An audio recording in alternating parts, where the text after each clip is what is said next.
From San Francisco, California, this is the Rock and Roll Geek Show. This is the story of my rock and roll butler. Welcome to the Rock and Roll Geek Show. My name's Michael Butler. Thanks a lot for joining me. I really appreciate it. Today is Monday, July 31st, 2023. It's 9:09 or it's 9:10 p.m. when I'm doing this intro.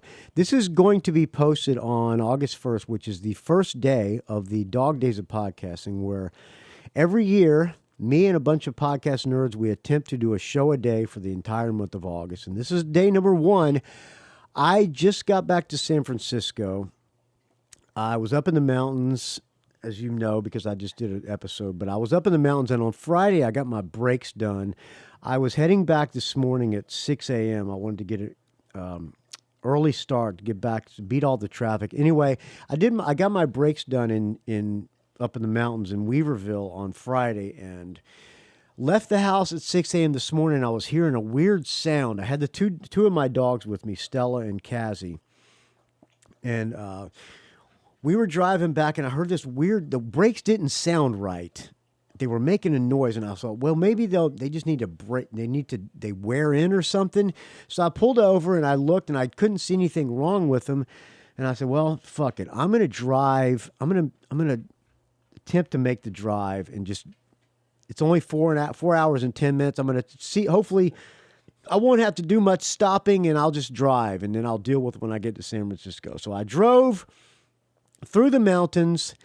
And I drove for about an hour, and I got to Redding right before you get to the freeway, and I heard all this racket underneath my truck, and then I hit the brakes, and then I heard a boom, and my truck locks up, and I'm in the middle of the street. So I pull out, I floor my truck. One wheel is not turning, or one wheel's not turning, but I dragged it off the road into in the front of a dentist's office, and I looked under, and my caliper, which is what holds the brake on one of the sides of my truck, was completely destroyed, off the truck. Like, apparently these guys that did my brakes didn't tighten the caliper back, and the bolt came loose, and the caliper flew off, and then my truck's screwed.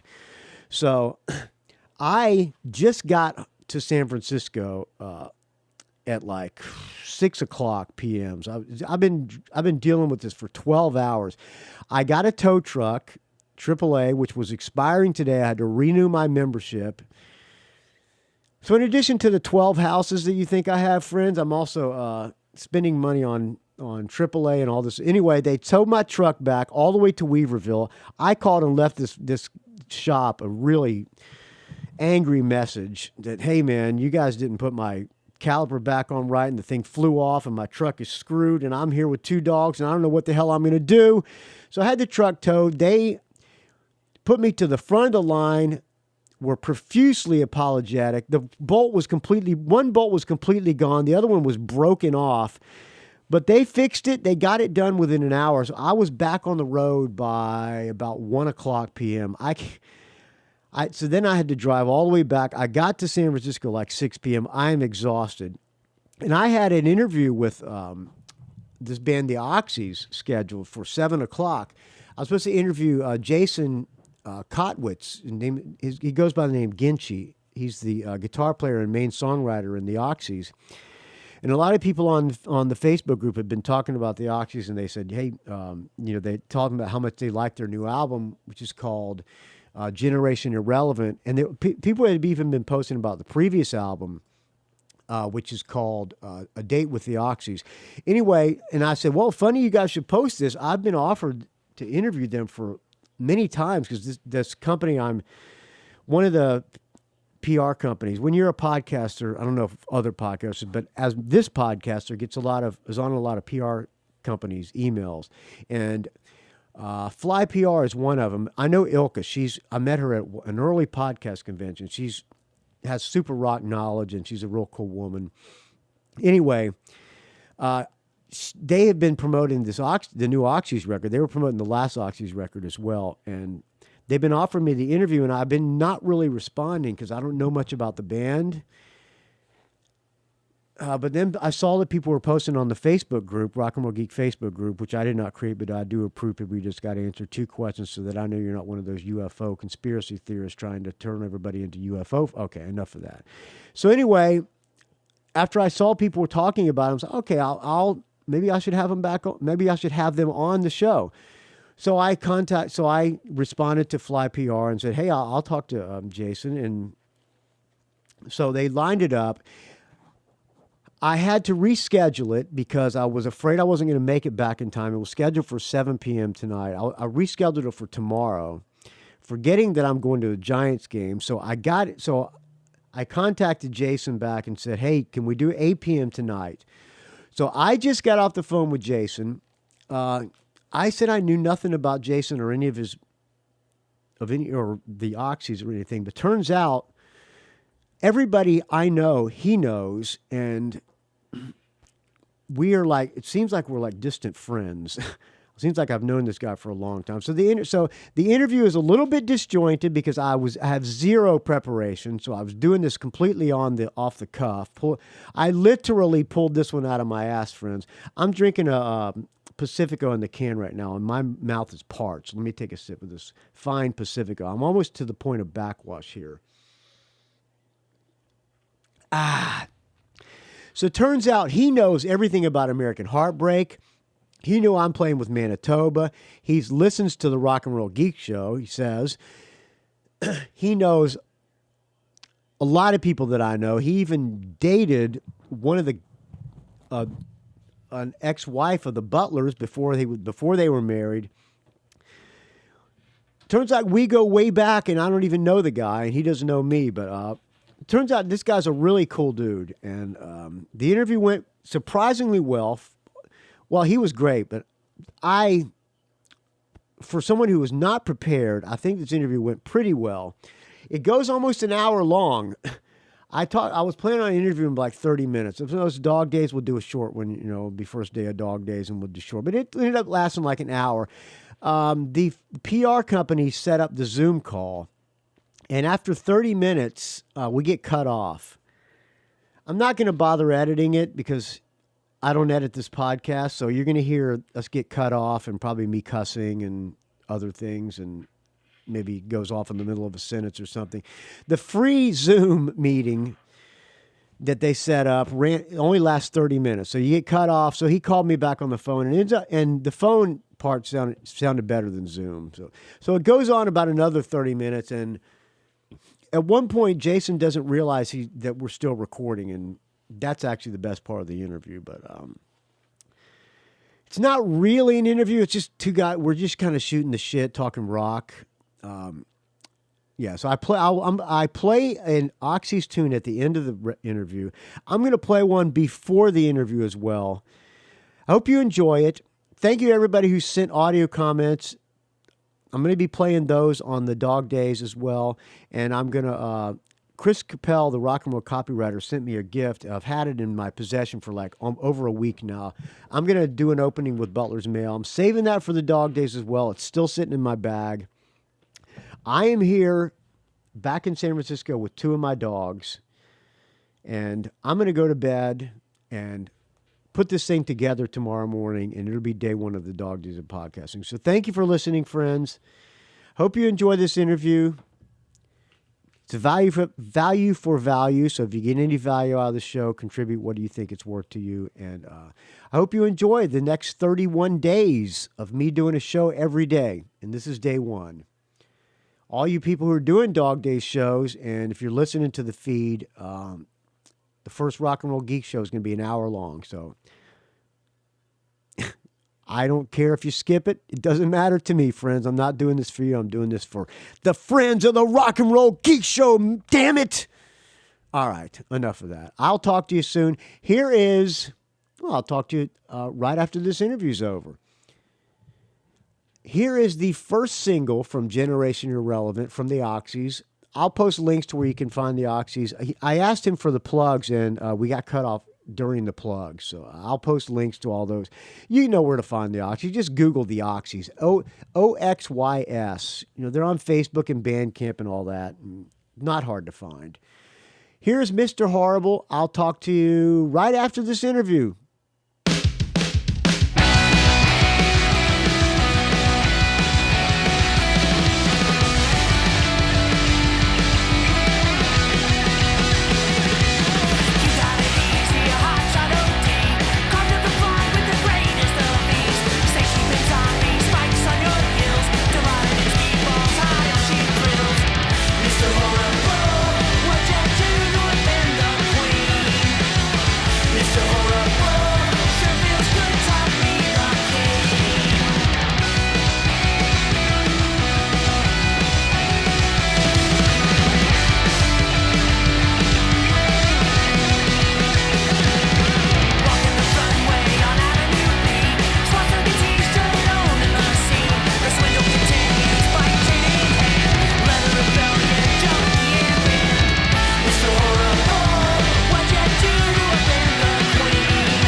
Jason, thank you for coming on the Rock and Roll Geek Show. I really appreciate it.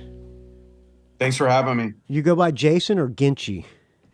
Man, everybody calls me Ginchy, but my mama calls me Jason, so whatever you're comfortable with is fine. What's that last name? The last name is... It's Kottwitz. Kottwitz, is that Jewish? No, only when I want it to be, okay. But it's Polish. Oh, Polish, okay. There's a great Polish deli down the street from my house.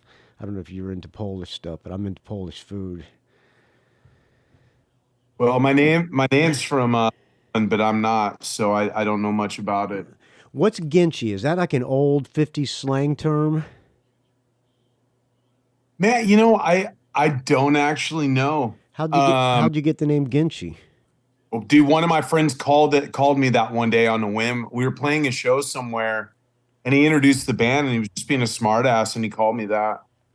And everybody loved it. So now that's your name, Ginchy. Yeah, he just kept calling me that. Then everybody started calling me that. Oh, okay. Well, friends anyway. You live in Austin? Yeah, that's where I live now. Where are you originally from? I originally grew up in Illinois. And what part of Illinois?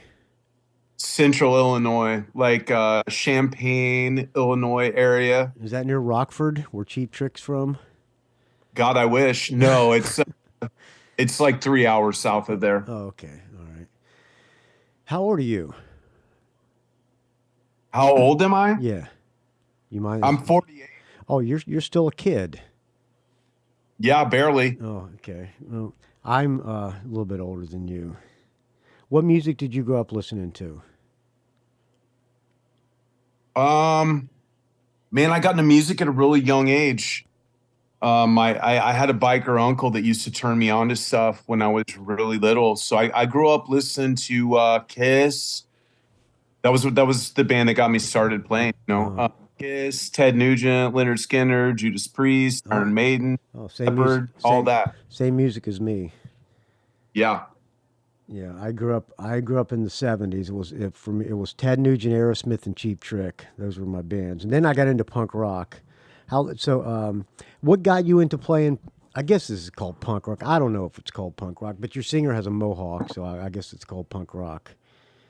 Yeah, it's kind of weird for me. I never really identified or proclaimed myself to be a punk rocker. So to me, it's just rock and roll, but you Yeah, can call it. exactly. Some of your albums sounds a little. I have both albums. I had the first album, I guess, when it first came out. You had the same PR company the whole time since both albums. Yeah, Oh, Ilka does all the stuff down at Fly. yeah. So Ilka must have sent me the first album too, back when it first came out. A lot of it sounds like early replacements, like Sorry Ma era of replacements. Are you a replacements fan? Oh, hell yeah. Yeah, some of it sounds a little bit like that. It's a little bit like maybe distorted kind of pop, distorted music. I like that. That's my favorite kind of music anyway. Yeah, that's a huge compliment for me, actually. Yeah, it's I've been we're tracking the third record right now, Oh, really? and Huh. and there's a couple tracks on there that sound very much like the Replacements. I made that comment to our singer the other night when we were listening back to some of them. Does the singer live in Austin too? Yeah, Phil lives in Austin. The whole band? I'm assuming the whole band's in Austin, right? Yeah, everybody's here. Okay. You guys formed in Austin? I heard there was. Now the Fly PR people, I've known them for a long time. Really nice people, by the way. They sent me some fun facts. 'Cause I've had all the music and a bunch of people on the. I have this Facebook group for this podcast, and somebody posted, "Oh, the new Oxys album is great," and I said, "Well, I've been offered to interview them for a long time, and I didn't know much about the band, and I usually don't like to interview people that I'm not super knowledgeable about because I'm afraid it's going to be a boring interview. I hope this is not a boring interview, but anyway, so I forgot where I was going with this, but all that's it. The Fly sent me some facts. How did you guys form? There's some punk rock. What's punk rock lottery? Yeah. So it's just a really bizarre thing. So I had played with some other bands before this one, In and Austin? I'd been writing a lot of music at that time, and we were off tour. And in Austin, they do this thing called Punk Rock Lottery, where everybody in town, all the punk rock and roll crowd, throws their name in a hat, organized by the instrument they play, and then they draw names out of a hat, and they essentially put bands together right on the spot. So you get up and play live right there, or how? No, you get a month to work up a set of original songs. Huh. And then all the bands come together at a club and play them, and they have judges and all that jazz. But yeah, so I got paired randomly with Phil in that, and I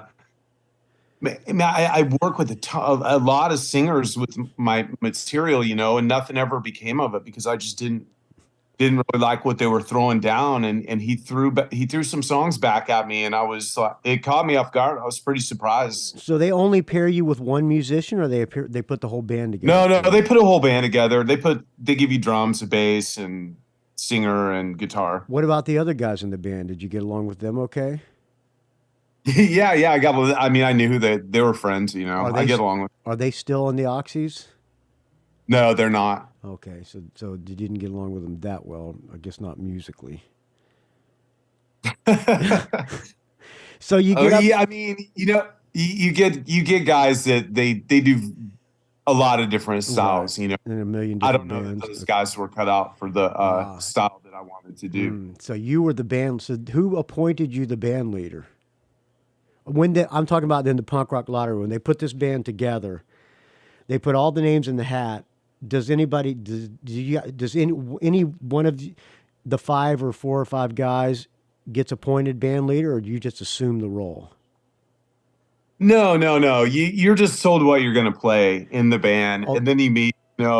We converse via text, and the first thing we ask is like, "Hey, has anybody got any songs to throw in for our set?"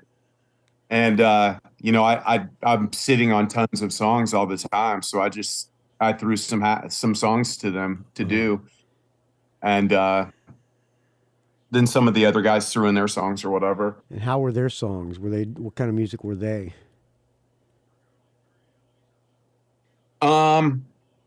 they were very punk rock type songs. Oh, so they were all so everybody.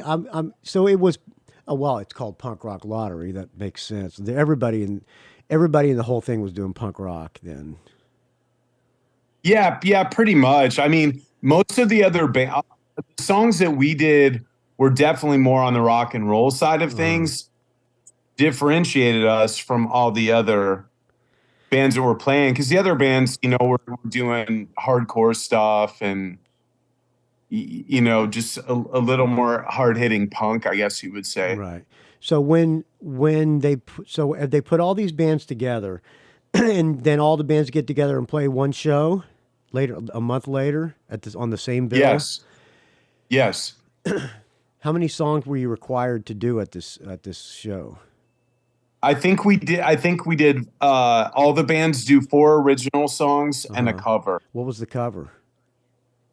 We did "Civilization's Dying" by Zero Boys. Oh, nice. I used to. I was in a punk rock band who traveled to Indianapolis, and that guy Tufty from the bass player from the Zero Boys put us up at his house. We were donating blood. We were so broke, and he put us up at his house and he served us tacos. That's awesome. Yeah, Zero Boys have been around forever. They they have. I did a show with them like in 2017, I want to say, and they played the first record in its entirety. It was badass. Yeah, they're from Indianapolis. They just put out a cover of an Alice Cooper tune, "A Long Way to Go." Have you heard that? Yeah, didn't Jim on I-94 put that out? That's right. Yeah. Oh, you know him, Jim Wren. Yeah, friend of the show. Yeah, well, Jim lives with one of my old bandmates, Ricky Rat. Huh. Okay. I know Ricky Rat. Ricky Rat's on his label too. He's from Detroit. Yeah. Isn't Jim from Detroit? Yeah. Or somewhere in Michigan, anyway. I've known Ricky for since the '90s with the Trash Brats, but played with him in the Dead Boys. So you played with I'll get to the Dead Boys in a second. So I'm still interested in this punk rock lottery. So all these bands get together and they all put it on the same bill. Is it a competition for that? So people pick the best band, or? Yeah, it is a competition. And who won the competition? We did. Oh, you did. What's the prize? I think we didn't have to pay our bar tab. Oh, you got free beer. And we got a trophy. Ooh, nice. And I think someone got appointed to judge the next year's competition. So you're on a label. What's it? Deadbeat Records? Is that what it is? Deadbeat Records out of Cleveland. Yeah. So how did you get the record deals? Were they there, or? No. So after that competition, I liked what Phil had done with some of my songs. So I just kept sending him more songs. Oh, okay. He kept kicking them back to me, and I'd like them. So, eventually, I think we demoed maybe 50 or 60 songs for that first record. And we just took the 10 that sequenced together the best and made a record. And then you sent it out to labels, and Debbie Records said... Yeah, I just sent it over to Tom at Deadbeat. Oh, okay, so you knew them already. Did you send it to a bunch of other labels too? I did. And we had a bunch of labels that were interested in it. But this was during the pandemic. And at that time... I don't know if you recall what happened with the vinyl pressing situation. Yeah. Where there was like a 2-year waiting list, something like that. Dude, the turnaround times were insane. Yeah. And Tom's like, I'll push this out real fast. And I was like, but. Huh. So he had a in with the pressing plants. He must have, he puts out so many records that I'm sure he's working with someone who pushed him to the front of the line, Who else is on Deadbeat Records? Man, that label's been around, I think, since the 90s. Yeah, lots of stuff. They just put out that new Killer Kin record. Okay, I don't know that one. Killer Kin, they're an East Coast band. It very Stooges sounding. Do you know the Ravagers? They're kind of Stooges sounding too. Yeah, so Alex from the Ravagers, the singer, is a good friend of mine. So is Okay. Matt, the player. Yeah. And Alex actually did the cover art for both of those records. Huh. How about that? Small world. Yeah. I just said Ravagers and that guy did your record cover. That's crazy. So, okay, so you guys won. Who were the other bands? Did any of those other bands stay together? No, I don't. Not that I know of. Yeah. And so how are the Oxys doing? Are you guys playing out? I think you got a show coming up this weekend, right? Yeah, we've been playing a lot. We have a record release show this weekend at 13th Floor in Austin. We're playing with Fear in Austin. Oh, that's nice. Okay. Next month. And there's another show in there somewhere. I can't remember what it is. But we're doing, in December, we're going to New York for the Beer City Fest, which is super cool lineup. And in January, we're going to Spain and Portugal. Oh, that's nice. Who's booking that for you? This company in Spain called El Bisto. Okay, all right, yeah. They did the Ravagers. They do like Nashville Pussy over there. Okay. That kind of stuff. Yeah. Do you know the Dictators? Yes, I do. Oh. Do you know Handsome Dick Manitoba? Yes, I do know Handsome Dick. Do you know him personally? I know him well enough that he was in the car with me the last time I talked to him. Huh, how about that? And he wanted to talk to Kathy Valentine from the Go-Go's. So she lives in Austin, that's right. Yeah, and yeah. For what I played with her on another occasion, and I had her phone number, and Dick wanted to talk to her for some reason. So I just happened to have her phone number. That's the last interaction I've had with him since that band split or whatever, or reformed, whatever it is they're doing. I saw you. What's that? Though. That's awesome. What's that? I saw you were touring with him. That's great. Yeah, he's playing 6 shows out here. I'm in his backing band. That's excellent. Yeah, I've never met him in person. I've been friends with him on the phone for like 4 years now, and we're like best friends. He's a great guy. I love that guy. Yeah, he's a nice guy. So the Dead Boys, what was it called? The Dead Boys when you played with Cheetah Chrome, or was it just Cheetah Chrome?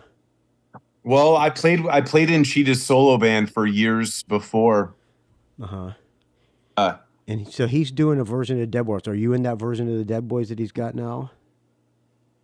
Not the most current version. So what happened was I was in his solo band for years, and we would tour and stuff. And then he told me in 2016 that he was going to get the original drummer back and do a 40th anniversary tour. And ask if I wanted to do that. And, I'd been playing all those songs anyways. And Young, Loud, and Snotty is one of my favorite records ever. Yeah, we all grew up with that album. That album's a classic. Yeah, so I did I think 3 or 4 years with the Dead Boys. And then when the original drummer left, Ricky and I left. Who was singing? Who was doing the vocals at that time? Jake Howell was doing them. Okay. What do you think about the Dead Boys without Stiv? I guess you can't blame Cheetah for wanting to work, and he probably draws a lot better calling it the Dead Boys than Cheetah Chrome. Yeah, man, I get asked this question all the time, and it's one of those things where I personally would have rather keep doing it and calling it Cheetah Chrome. But Cheetah was gonna use the name, so yeah, it probably draws about 10 times more, or not 10 times, probably draws about 5 times the volume if you call it the Dead Boys. And people have short memories. People now don't even know who Stiv Bader was. Yeah, I mean that's the thing now. I mean, you get all these young kids at the shows and they don't even know they're not seeing the real band. Yeah. You know, there's a new version of the Dictators out too, without Handsome Dick. Have you seen them? I haven't seen them. I know a couple of those guys. Yeah, uh it's just odd. I mean, Yeah, it's like I mean, he's the face of the well, Dictators. yeah, You know, Manitoba and Ross the Boss that's the face of the Dictators. I mean, Andy Chernoff's one of the greatest songwriters, especially punk rock songwriters of all time. But Manitoba and Ross the Boss are the face of the Dictators. As much as Andy hates to admit that, but they're that reunion will probably never happen. But they're not. It's not the same without Manitoba in the band. It's like a cover band. I'm sure. But I'm sure people will say that Manitoba is like a Dictators cover band too, with a bunch of long-haired guys behind him. But we'll see. So okay, so you played with Cheetah for how long? Maybe 7 or 8 years. Okay, you still in touch with him? No, I'm not. Did you guys have a falling out or anything? I would say that's a fair statement. Oh, really? Care to elaborate? I mean, it wasn't really much of a falling out, I guess. It was just that there are things going on that I didn't particularly enjoy dealing with. So, was it drugs or girlfriends? Yeah, I'd rather not get into it. Okay, I understand. It's the same old story, you know. Yeah, typical rock and roll. So you lived in Austin? Did he live in Austin? I thought he lived in Nashville or something.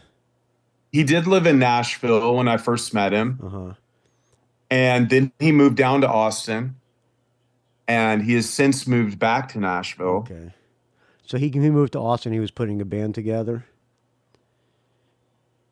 So I met him because I had done a show in Austin, a Halloween show where I put together a Dead Boys tribute for some cover tribute. A bunch of people playing Dead Boys tunes. Yeah, well, it's like 5 different groups of people covering 5 different bands, and I put together a Dead Boys tribute for it in Halloween, and it was just meant to be like a one-off type thing, you know. But South by Southwest rolled around, and I had a bunch of promoters calling me, asking me if we would do the Dead Boys set. And I agreed to one of them. And I had Cheetah's phone number, and I called him and said, "Hey, man, I see you're going to be at South by this year. I'm going to do a Dead Boys set with, this band I'd put together for Halloween. Would you be interested in playing with us?" And he was like, "Oh yeah, sure, I'd love to." So we're just communicating over the phone, a little bit. He calls me one day and he's like, "Hey, by the way, I have a new solo record out on Plowboy Records, but I need a backing band. Do you think you can put one together for me?" And so I put together a band for him. And he came down and we played, and it was awesome. And we just kept playing shows with him. Well, that's cool. And then you kept playing, and then the band broke up, and now he's back in Nashville. So he's all right. Well, good luck to Cheetah. I don't know. Yeah, he's got new guys in the band now. I don't know who's playing in it anymore. I know it's the same. The singer that was doing it when I was in it is still doing it with him, but I don't know who the other band members are now. Is he doing like a Stiv impersonation, like on, is he trying to imitate Stiv on stage? Not really. I don't think so. I mean, I've known that singer for 25 years, and I've seen him with a handful of other bands. He's an Oakland guy. He's from Oakland, California? Yeah, he's in Oakland. Okay. And that's his whole kind of thing. He does something along the similar lines anyway. You know what I mean? Right. And how? So go ahead. Yeah, I don't think he intentionally sets out to cop stiff style or anything. I just think that he naturally has done that, the entire time he's been playing anyway. So, A guy I used to play in a band with did Stiv's role in the Lords of the New Church. oh, Adam. Oh, you know Adam too. Well, you know everybody. Yeah, I know Adam. Huh. Okay. Yeah, he's from around Chicago too. Yeah, Yeah, he used to. I was in a band called American Heartbreak, and he was our guitar player for a short period of time. that's right. And how did you meet Sylvain? You played in his band too, and I had a friend who played with him as well, Billy Rowe. So I was playing in Cheetah's band, and one day out of the clear blue, my phone rings. I answered it, and there's a guy on the line saying, "Hi, can I talk to Jason? This is Sylvain." Huh. And I thought it was a fucking joke, How do these people get your number, and how do you get all their numbers? So, Cheetah and Sylvain both lived in Nashville at the time, Okay. and Sylvain to him, and he was like, Cheetah kept telling him, "Oh yeah, hey, I'm skipping town to go play shows." And Sylvain asked him, he's like, "Well, who are you playing these shows with? What's going on?" And Cheetah gave him my number, and he called me. And same thing happened. Like I put together a band for him, and we called it Sylvain and the Sylvains, and did a bunch of shows. Oh, that's great. Did you tour with him? Yeah, the farthest I went to Japan with him. Okay. Did you come out to California? Did not come out to California. Pretty much stuck around the Midwest with Sylvain. Did you see any of those Dolls reunion shows? Yes, I did. Yeah, I saw one at South by Southwest at a Rachel Ray party at South by Southwest. As Stubbs? That's right. Was it at Stubbs? It might. I think so. That's where. It might have been. That's where she always does her parties. It was on a roof. Oh, maybe not. It was on a rooftop. Anyway, they were fantastic. Steve Conte's guitar went out, and Dave Johansen had to vamp while they were trying to fix Steve Conte's amp, and it showed how great of a frontman Dave Johansen was. It was one of the best shows I've ever seen. Wow, that's crazy. My band with American Heartbreak, we opened for the very first Dolls reunion tour at the Fillmore in San Francisco, and they were most excellent then. Did you do all the American Heartbreak records? Yeah, I was a founding member and major songwriter in the band. Yeah, I love that stuff. Oh, really? Not many people have ever even heard of American Heartbreak. Did you guys put something out on Cold Front Records? Yep, Postcards from Hell. We were on that label did a lot for our band. That guy Brett had a magazine called Hit List too, and he put us on the cover, and that got. Oh yeah. That did a lot for the band. That got us like 5 European tours just from being on that cover. Right. That's great. Yeah, that was a good time back then for rock and roll. It was Degeneration. It was that whole kind of scene, that New York Loose. There was all kinds of bands that were like us or that we were like. It was a good time for rock and roll back then. Yeah, that was a great time. It was a great era. What other bands are happening? What's the scene like in Austin now for rock and roll? It's pretty poor. Really? Okay. The Riverboat Gamblers, are they still going? The Riverboat Gamblers still play. They were good. The singer has a new band called Dracula's. Okay. So I've seen them play recently. Riverboat plays here and there. They do a lot of like fly out festival type stuff now.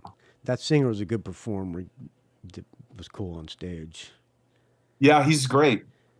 And so the guy, Matt from the Ravagers. Do you know Tuck? Tuck Smith? Yeah. I've met him before. I don't know him. Okay. And what are the other bands that are happening in Austin besides Oxys? As far as rock and roll, I mean, it's really non-existent. Really, huh? Because Austin used to be such a vibrant scene. I guess you could the word for it. It used to be a ton. I of mean, bands. there's a ton of bands here, but there's, man, it's such an odd scene here. It's like as far as like punk bands, you have two like completely separate like punk scenes in this town that don't even acknowledge each other. Huh? What So I don't get it. you have like all these Mohawk punks that play up on the north side, right? Okay. And they're playing like street punk, hardcore punk type stuff. You have all these bands downtown that are all like hipster kids that call themselves punk, but they, indie bands basically. Right. And then you got. So it's a real like, it's a weird scene. Basically, you guys are go ahead. Punk. The word punk is just kind of everyone kind of appropriates that. You know what I mean? Yeah. You guys have long hairs in your band besides your singer.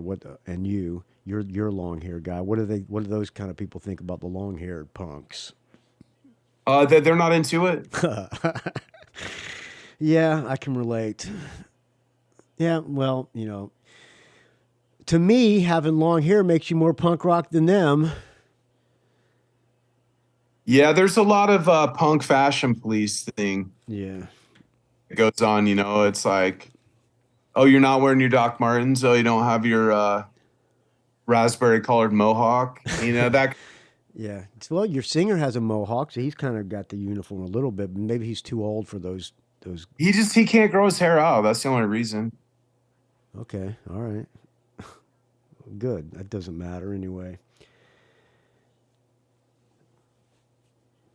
So is the band? How is the album being received? I've got a lot of people telling me it's a great album, and I love it too. I like the first one as well. You record all this at your house? Well, so what I do is I record the guitar and bass at my house. You do the drums, and then I capture those direct. I capture those direct tracks. And then I take the direct tracks to the studio and I reamp everything. And then the drummer comes along, lays down his drums. Then the singer comes in, does his thing. And then I take all the stuff home and I mix it at my house. So the drummer has to follow you. So you play to a click track or something when you're tracking your parts? Yes. And the drummer has to follow you. I already have the drums programmed. When I give these guys the songs, I mean, there's the demos, like all the parts are already done. So the drummer plays along to the programmed drums? No, he plays along to a click and the bass and the guitar that I've already laid down. Is that hard for the drummer? Because it seems kind of the opposite of the way it's usually done. No, our drummer's wicked. He can play behind the click, on the click, or in front of the click. He's really good. Oh, good. And what about the new guitar player? What happened with the old guitar player? He went back to school or something and just didn't have time. So yeah, my friend Holly's playing guitar now. Yeah, I was just on the phone with her one day having a random conversation, and she asked about the band, and I said, "Oh, Abel's leaving to do something," and I just asked her, I'm like, "Hey, you want to play?" And she's like, "Yeah," and I just gave her all the isolated tracks, and she learned them and came in and playing with us. What do you do? What is your the program that you use to record all the stuff? It just depends. Sometimes Pro Tools and sometimes Reaper. Okay. I prefer to use Reaper because I've used it for so long. I'm really fast in it. And I have less glitches in Reaper than I do in Pro Tools. But usually, when I go work at the studios or whatever, most of them are running Pro Tools. So when you track, do you run your guitar through like a modeler, or you put a microphone in front of an amp? So when I record at home, all I'm doing is getting direct tracks. And then you use plugins for the guitar sounds. Yeah, sometimes. So what I'll do is I'll go into a direct box and go straight into my interface. But then what I'll also do is I'll split my signal and I'll go into one of my Marshalls and I'll run my Marshall into a load box. What's a load box? So a load box is a thing that, you know how like if you don't have your head plugged into a cabinet and you turn it on, you'll fry. Okay, right. Yeah. Fry your transformer. Yeah. Okay. So what the load box does is it converts the amp to a line level signal. Okay.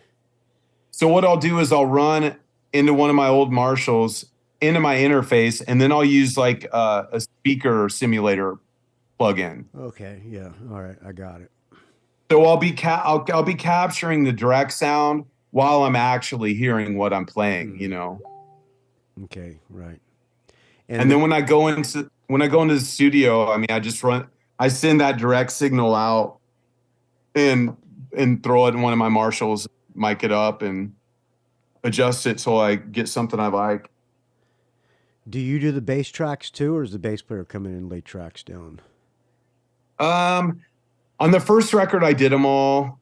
On the second record, he came in and played a couple of them. But it's like it's all written before they ever get it. Okay, so you're the brains behind it. You have a day job? Yeah. What do you do? I do. I run sound for corporations. Oh, that's cool.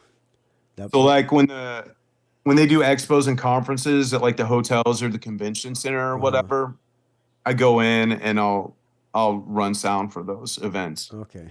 I have a really good friend who lives in Austin named Jasper. You don't know anybody named Jasper in Austin, do you? I do know a guy named Jasper. What's his last name? Boardman? That didn't ring a bell. I don't think that's a Jasper. Okay, all right. Real good guy. He's friends with all these bands, so maybe it is the same Jasper. I don't know. So, anything else you? I'm looking at fun facts here. I'm sorry for not being so prepared, but I'm just a mess today. But it said one of the fun facts is your singer was in a coma for many days and almost died when you were doing the first album. How did he go into a coma? He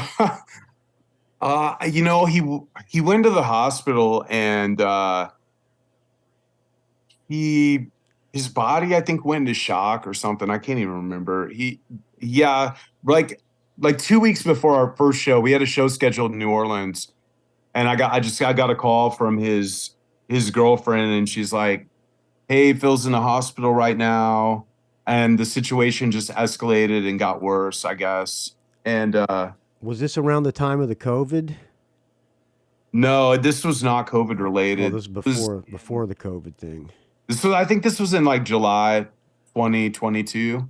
Oh, it was after the COVID thing. Maybe he's had 10 vaccines and vaccine related. I could be a conspiracy theorist. Yeah, we didn't know if he was going to make it for a while. So he just came out of the. What did it ended up being?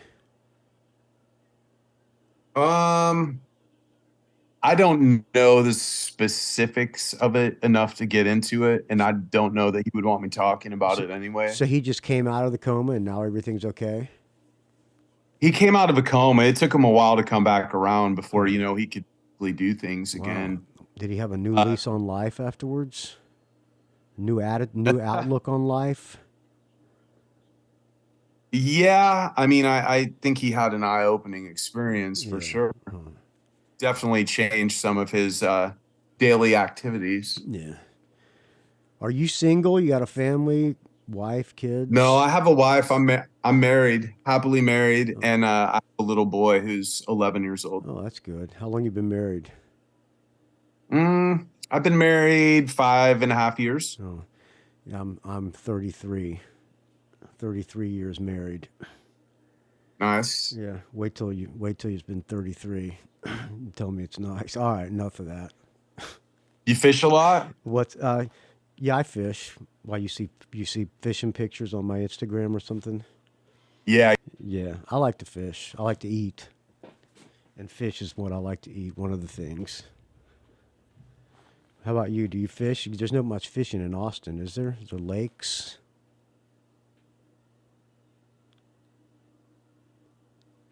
You there? What happened? Free meeting has ended. You got to be fucking kidding me.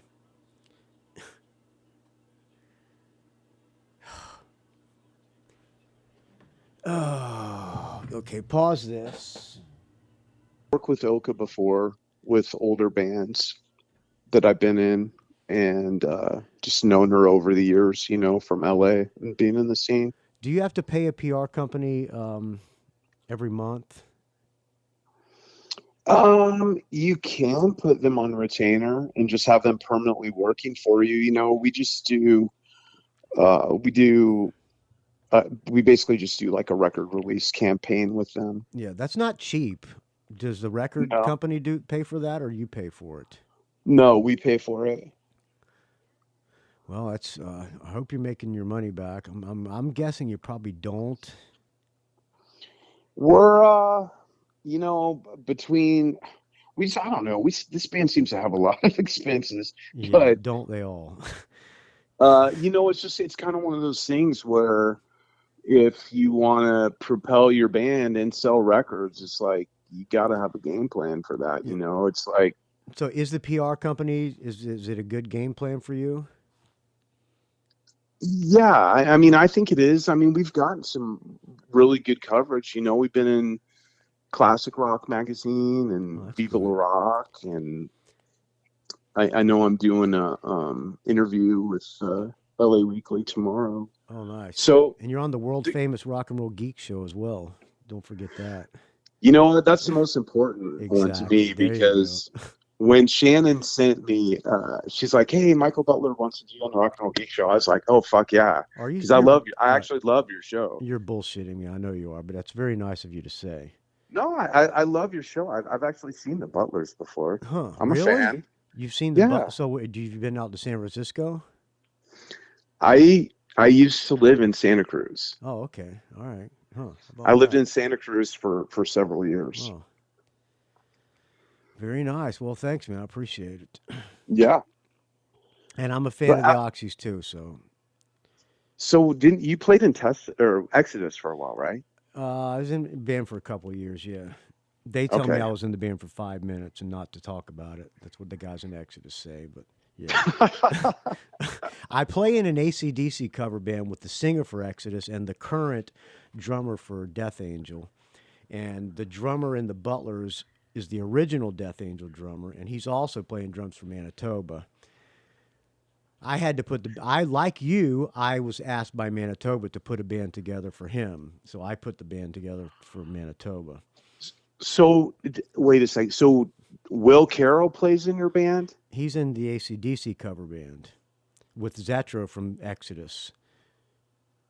So I'm in a band that plays all AC/DC tunes. The singer for Exodus is the singer for the AC/DC band. The drummer for Death Angel is the drummer for the AC/DC band. And I'm the bass player. The original Death Angel drummer is in the Butlers, and he's playing drums for Handsome Dick. Andy, right? Yes, Andy. Oh, you know everybody. And Alex Kane is one of the guitar players who's playing guitar for Handsome Dick. Alex Kane's playing with you guys? Yeah, you know Alex? Apparently. Life, Sex, or Death. Come on, Life, Sex, and Death, great album. He also played in Marky Ramone's Blitzkrieg, and he also was in Richie Ramone's band too. And he had a really cool band called Anti Product. Didn't he just do a short stint in Enough's Enough? He's playing with Donnie V from Enough's Enough. Okay. Yeah, those guys apparently. And he claims that he wrote a lot of the first two albums, Alex says. Okay. So I'll take his word for it, because Alex is a very talented guy. Yeah. He is a very talented guy for sure. And apparently Donnie V and Chip from Enough's Enough are like Handsome Dick and Andy Shernoff. They don't like each other. Yeah, I gathered that. Yeah, it's rock and roll is funny game. People hate each other. People end up they grow up together and spend their lives together, and they end up some of these guys end up hating each other. I don't So get it.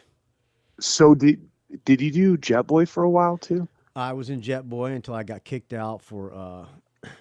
Yeah, I was in Jet Boy for a long time. The guitar player and founding member of Jet Boy was also in the Butlers for a long time. But I got kicked out of Jet Boy because we played with Alice Cooper, and I was a fanboy, and I found his props backstage and took a picture sitting in his wheelchair holding the Cold Ethel doll, and I got busted.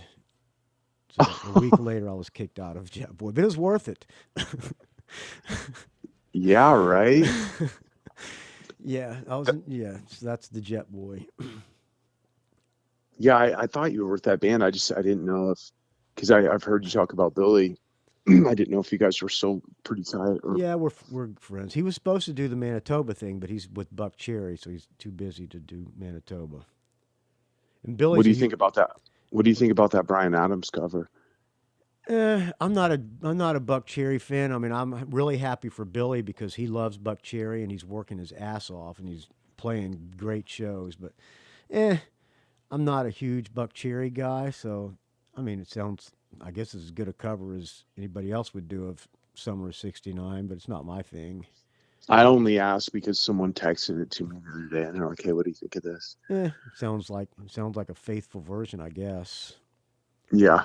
It's not one I would pick to cover, but hey, I like Bryan Adams. I like Bryan Adams songs, but it's fine.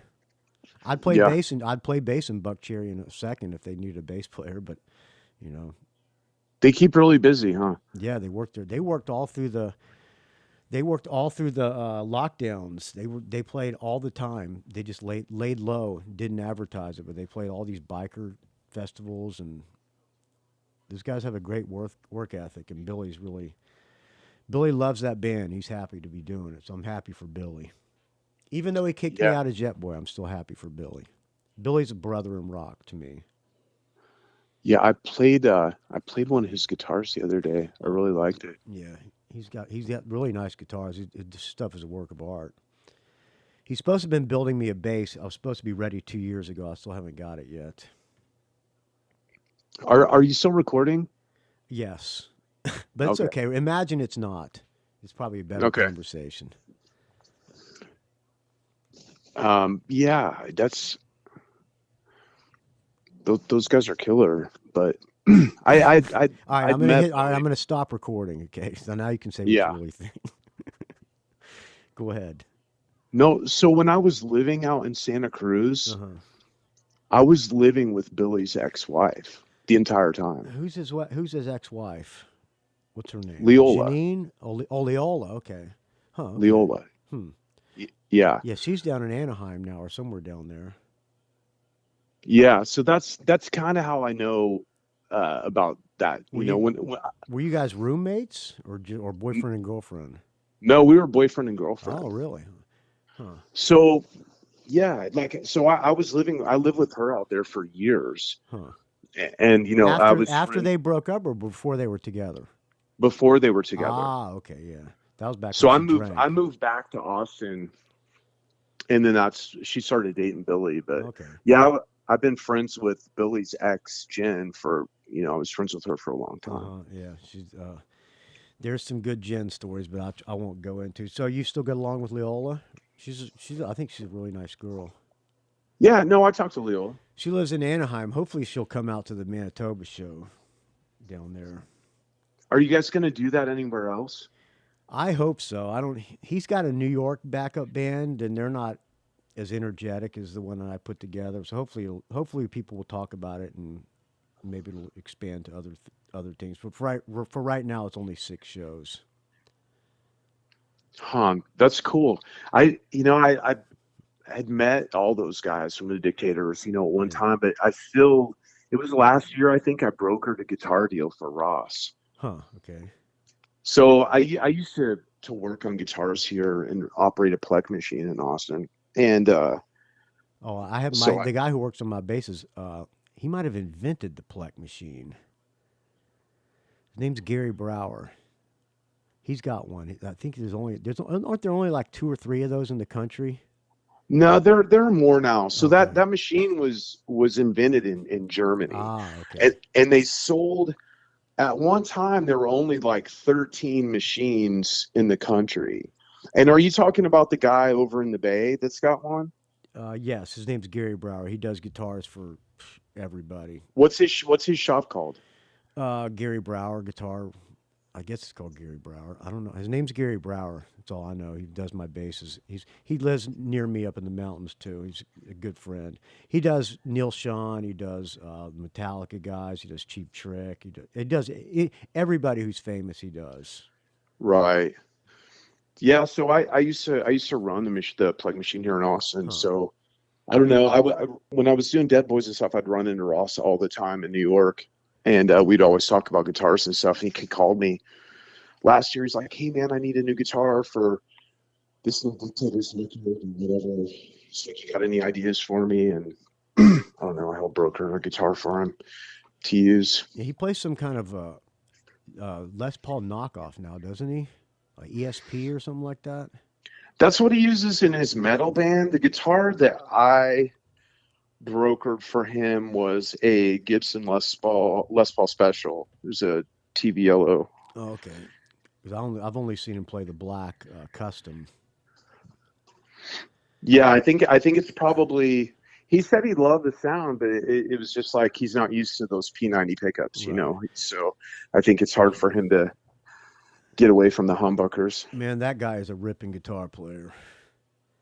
Yeah, Ross can shred for sure.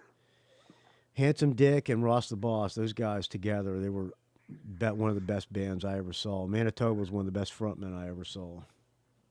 Manitoba, that's the thing about it. Like Keith is not Handsome Dick at all. Like those guys are polar. They're not even in the same ballpark as far as like presentation or anything, you know. I think it's killing the name of the Dictators, but what do I know?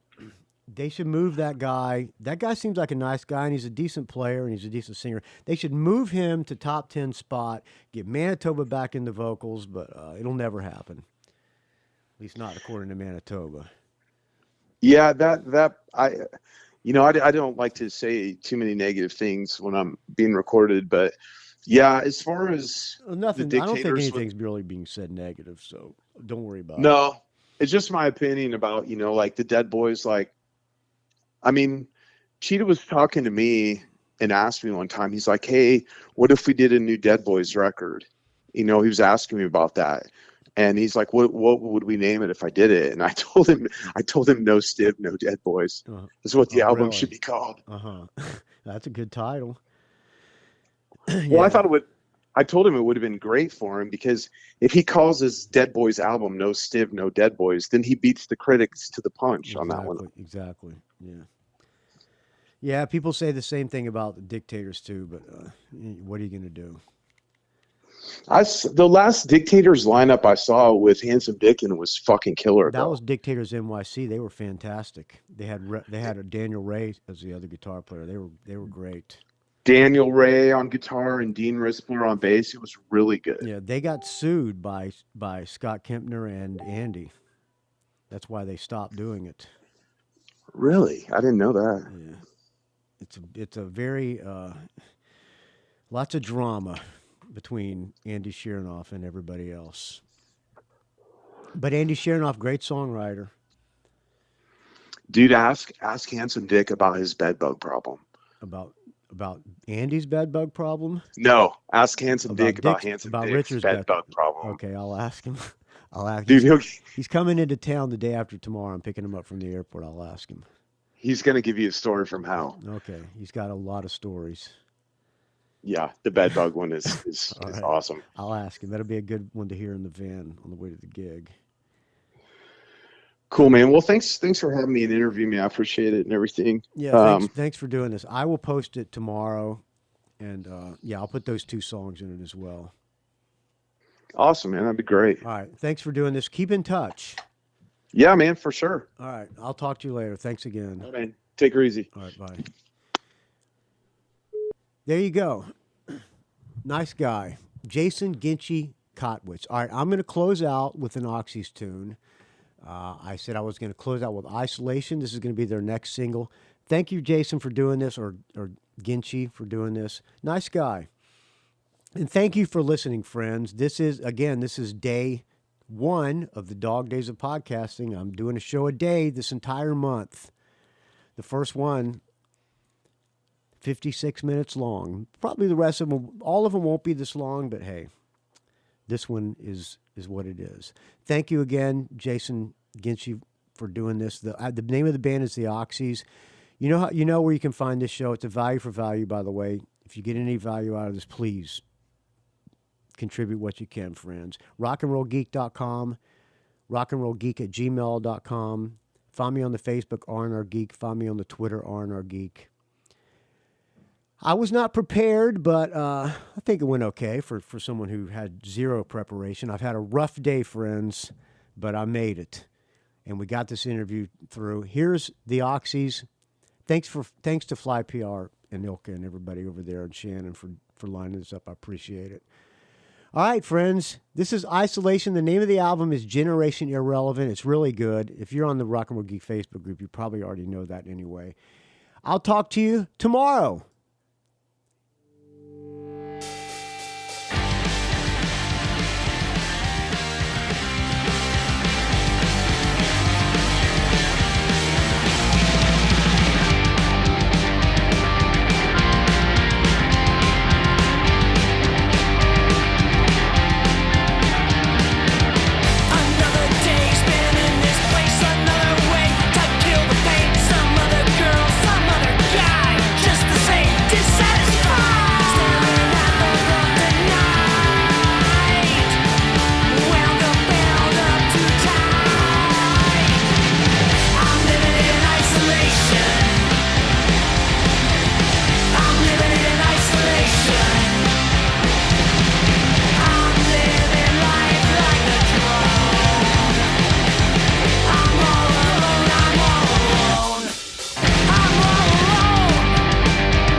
It's a rock and roll geek train wreck.